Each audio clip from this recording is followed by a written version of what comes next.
Welcome in everyone to the Larsonland podcast. I'm your host, Sawyer Hill, and I'm joined, as always, by my co-host, Dylan Bradshaw. We come in here every single week and talk about all things involving the 2021 NASCAR Cup Series champion, Young Money Kyle Larson. Dylan, I feel like we're kind of just getting on here today to come on and say hi to everybody. I mean, there's really not a lot to talk about in terms of Kyle Larson and his racing. Obviously no dirt stuff on the schedule over the past week or for the couple weeks coming up. So really just the race at Auto Club and on lap 12, the day was pretty much over there, and it was all sights set ahead to Las Vegas next weekend. It was unfortunate initially. Kyle went on the radio. He said he thinks he's blowing up, which every Larson fan was just like, "Oh, great!" Once again, off the top of my head, last year, I mean, the first Darlington race, he blew an engine. He was super fast.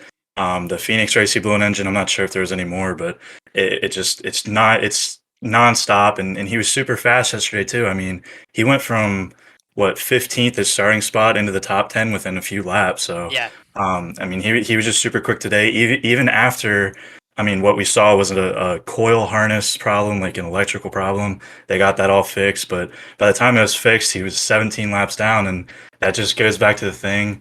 I know it was rained out, but we need to have practice. We need to figure out some way to get practice. I mean, dude, like Daytona 500, biggest race of the year, and guys are just going out there qualifying with no practice after not running all year, and they could have a problem. I mean, they're rusty. It's first race back. This race, that electrical problem definitely could have been seen after a few laps. I mean, it came at lap 12. If we had some practice, I mean, maybe even before the race in the afternoon, morning when it wasn't raining, I mean, it could have been caught, but just disappointing because it definitely could have been addressed. No, I agree with you, and obviously this is just it was unfortunate circumstances with practice and qualifying being rained out, because you do think it's like if they did just have some practice, if they were able to go out there on the track and run 20 laps. I mean, it happened 12 laps into the race, so 20 laps of practice, this maybe would have came about. Maybe they would have had to start in the rear with a backup car, but I think that Kyle's car was fast enough to win the race, or I say win the race, but I say at least a top five finish with how fast he was. I mean, you talk about it. He was in the final run of the race, he was running lap times that were 2 and 3 tenths faster than the leaders consistently, and that was with Kyle Busch being in clean air in the front of the field and Kyle Larson being in the back of the pack in traffic running 2 tenths faster. So disappointing to say the least. I think the car was super fast, and it's hard to it's easy to look at it from our perspective, but if you look at it from Kyle's perspective, it's got to be a really tough day, because you're 12 laps into the race, and you're not going to have a chance of winning. So it's kind of like you're riding around for 350 miles after after the fact there, and it's definitely got to be tough for him. But I think that the team did a nice job overcoming some of the adversity they were faced with. Obviously, like you said, they thought it was a blown engine at first, but then it became clear that it was an electrical issue. They were able to fix it, get it back out on track. They were in dead last when they came back out, but were able to salvage a 29th place finish. I think it's important to note that, even in this current NASCAR playoff format, I think every point still does matter to an extent, and it's good to see the team out there fighting for everything they can get.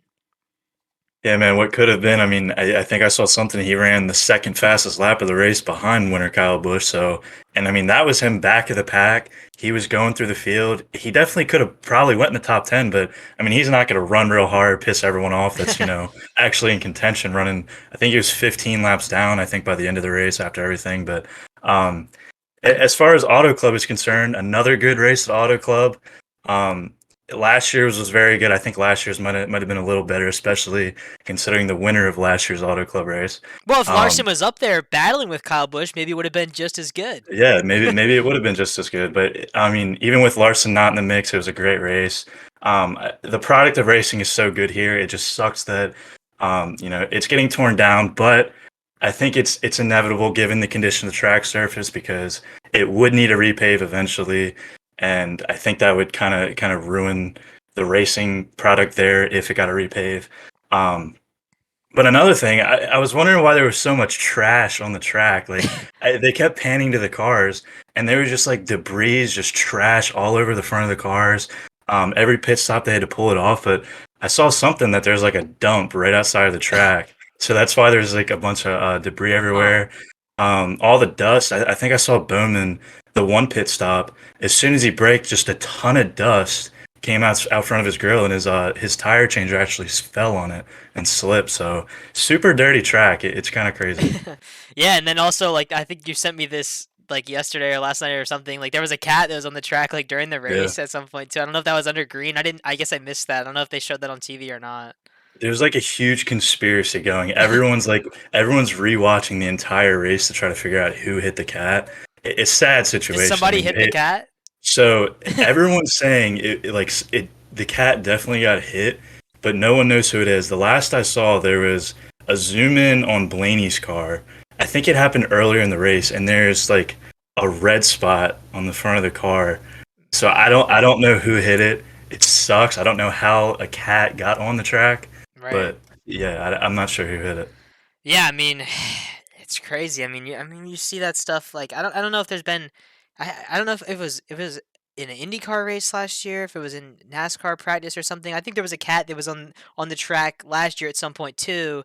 And you see that kind of more often, like in football. Like you see like a cat get on the field or something crazy like that. It's happened a couple of times, but Or like a rabbit, it, you see the rabbit every once in a while. yeah. That's crazy. But yeah, back to Auto Club. Definitely sad that to see the track go. I know Kyle Larson has kind of expressed in interviews multiple times now that he understands the move and he's obviously gonna miss the track, but um, and he thinks that it's not necessarily a bad thing. That moving on to a short track is better for the sport as a whole. I think I agree with Kyle, but I also disagree in the fact that I don't think that we should be trying to make more short tracks on the circuit at the expense of some of the best tracks like Auto Club. I think you need a good mix of tracks. I think if it was all short tracks, then it wouldn't be what I think defines NASCAR. I think it's being able to go out on a multitude of different types of tracks and be able to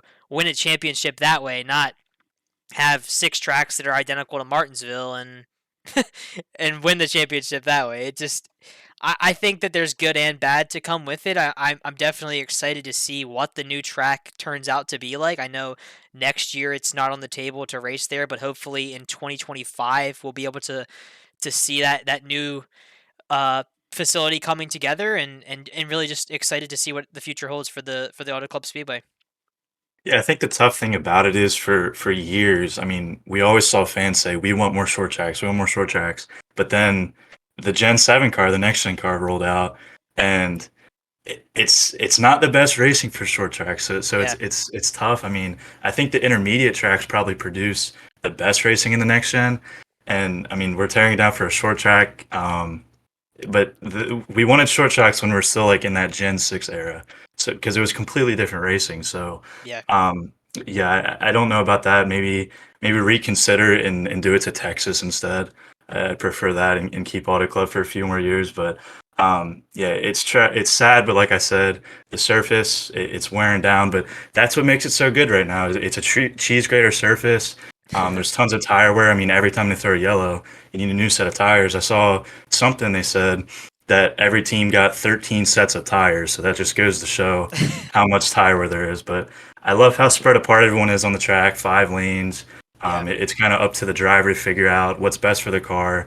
A lot of lead changes yesterday, just exciting racing. It's not just two lines follow the leader the entire time. You actually see some guys make some moves, and but I mean, what can you do about it? It sucks, but hopefully the new configuration is pretty good.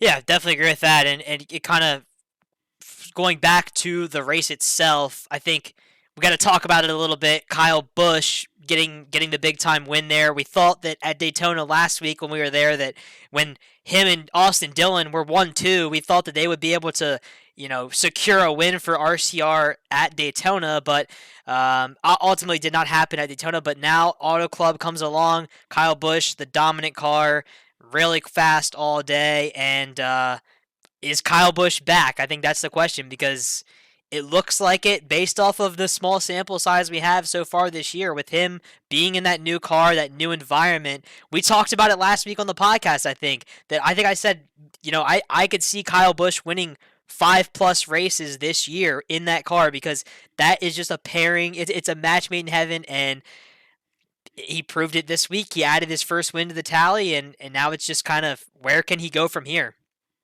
Yeah, I mean, we like you just said, we both said it last week. We think that's going to be the team, Richard Childress, that's really going to kind of blow up this year. I mean, we even saw Austin Dillon in the Clash in Daytona. He was running really well.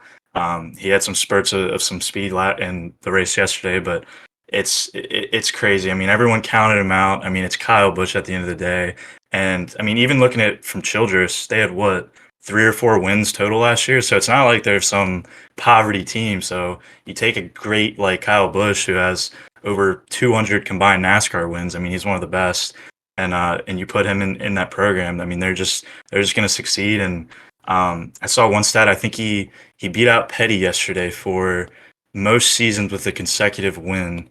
I think it was his 20th or something like. I forget what the numbers are, but I mean, he's a great and he's shown it. And I think he's got a lot of fan support. I saw the crowd. They said like they were unanimously cheering for him. Everyone always used to boo him. I mean, Yeah. everyone hated him, but I think the big thing is he's back in a bow tie. I mean, there was some sour feelings when he went from Hendrick in the Chevy to the Toyota.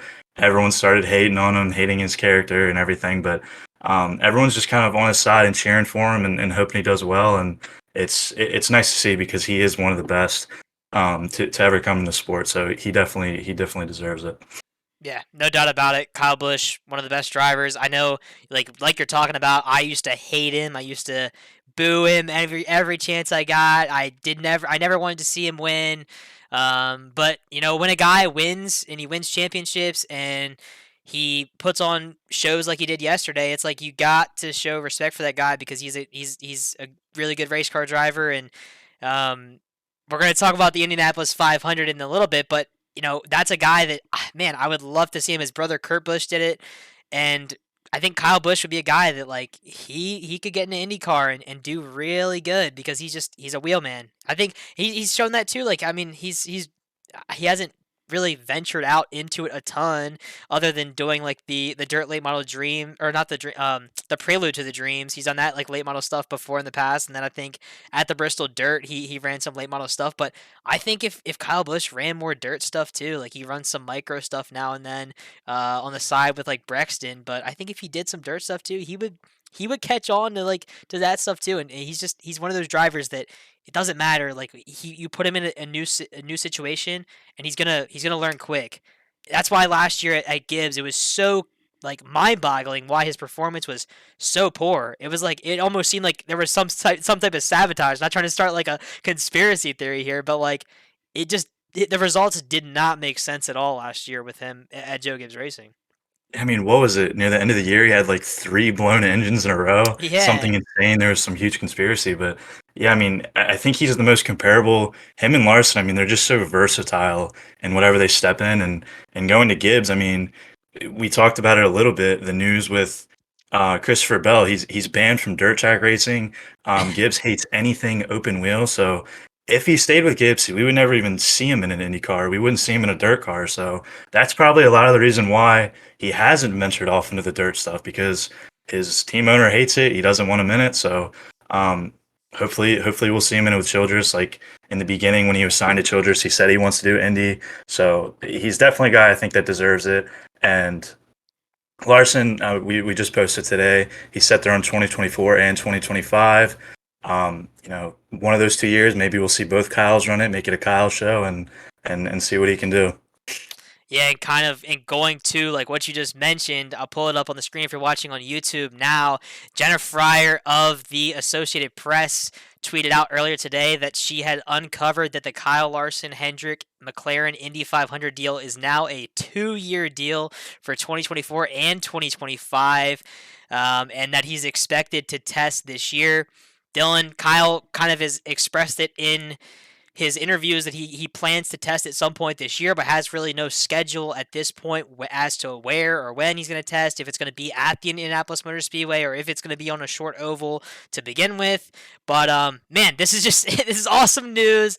I know as soon as I saw this, I was stoked. I was like, I was thinking ahead. I'm like, I already know where I'm gonna be for the next couple Memorial Day weekends. I'm gonna be there this year. No Kyle Larson in attendance, but 2024 and 2025, I know I'm gonna be there at the Indianapolis Motor Speedway, cheering on Kyle and the Hendrick backed McLaren team.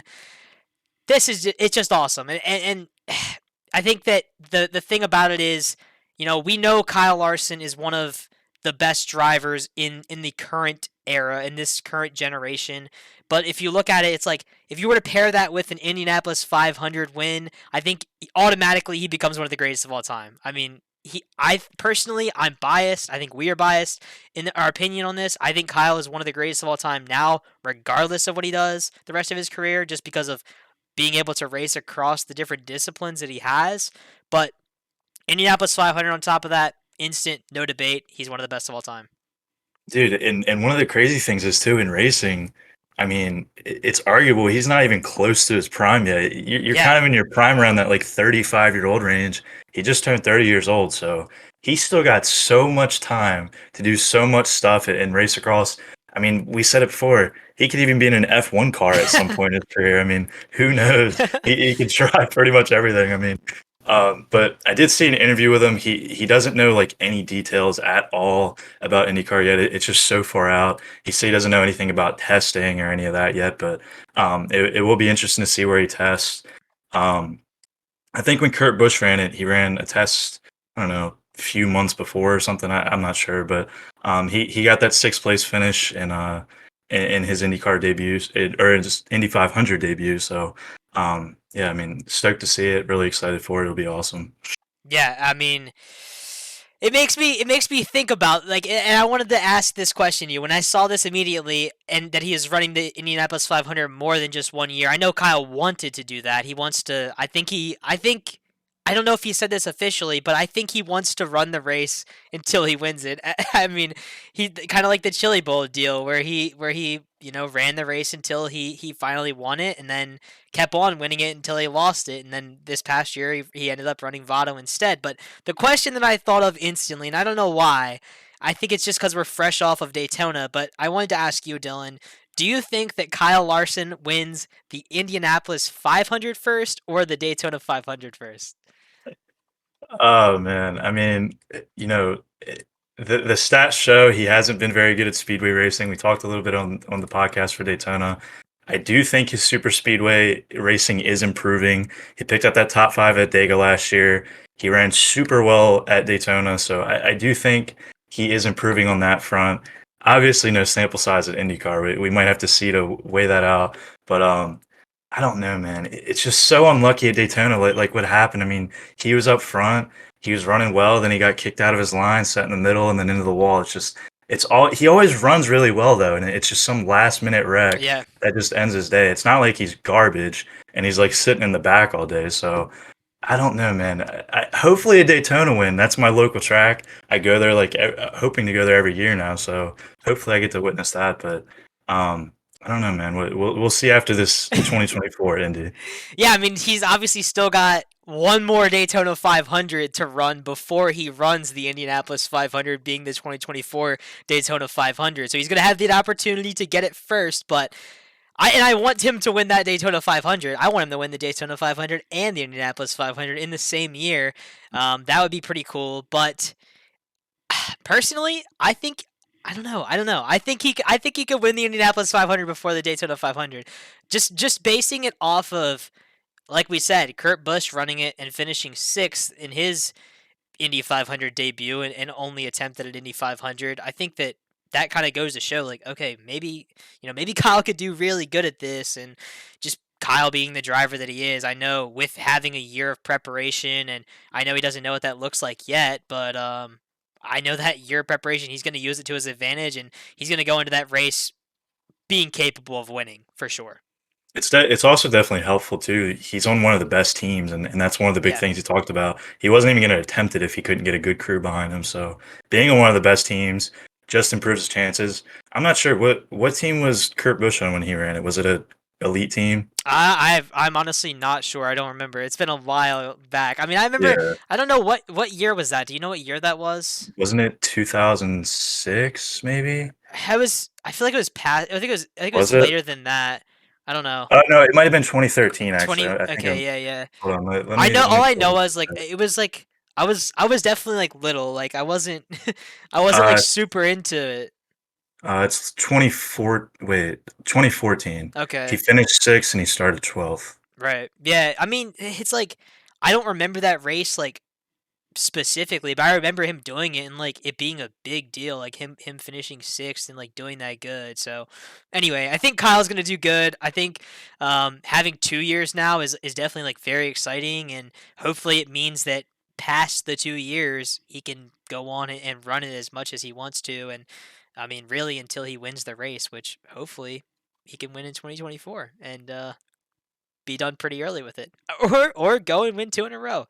But anyway, I think, next weekend on to Las Vegas for the NASCAR Cup Series. Hopefully, some better things to talk about on the podcast other than an electrical issue on lap 12. Hopefully, he's not that unlucky that it's 2 weeks in a row having an issue like that. But Dylan, what's your prediction for Las Vegas? I mean, Kyle obviously last year in the fall was the Vegas race where the Bubba Wallace controversy fight thing. So not much to talk about there, but in the spring last year, I think that was the race where Kyle was, I think, had a chance to win it on the final restart, and I think that was the one that Bowman took the win, right? Yeah, that was the one they were choosing the inside or outside line, and I think he chose outside, and Bowman had inside. And yeah, it was pretty close to at the line, but a great track for Kyle. 13 starts, he has 9 top 10s in that one win there. So definitely one of his better tracks at the mile and a half. So I mean, we're kind of starting off slow like last year. Once again, we're not. I think we're sitting 24th in the points right now. Not looking too hot. So hopefully we can turn around here. We got Las Vegas and then Phoenix to conclude the West Coast swing. So I mean, hopefully all goes well, and he can pick up a good finish here. Absolutely. Yeah, I've been waiting. I wanted to put, we have a brand new point standings format for our social media for Instagram, Twitter, Facebook. If you follow us there, um, we've been wanting to post it so bad. Like we want to post it, but it only shows like the top 16, and Kyle's like in 24th or whatever you said, 24th, 25th, whatever.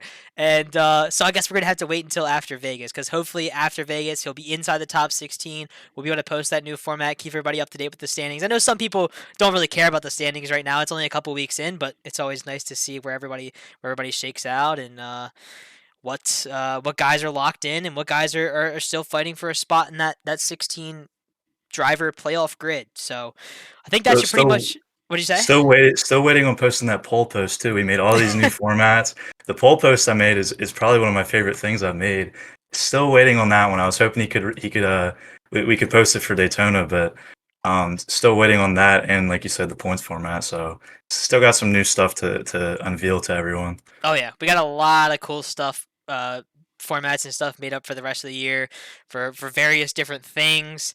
So just make sure you're following us on social media. Stay up to date with all things Kyle Larson. I think that should pretty much wrap up today's show. Obviously, we didn't have a ton to discuss, but the Indianapolis 500 news was kind of clutch in giving us a little bit more to talk about at the end of the show. But thanks again, everyone, for tuning in and listening to the show. We'll be back again next week to recap Las Vegas. Like we said, hopefully a better result and a lot better things to talk about. If you're watching this video on YouTube, please don't forget to like and subscribe. And if you're one of our loyal Apple Podcast listeners, please don't forget to follow our podcast so you don't miss an episode. We hope you have a great rest of the week, and we will see you in the next episode.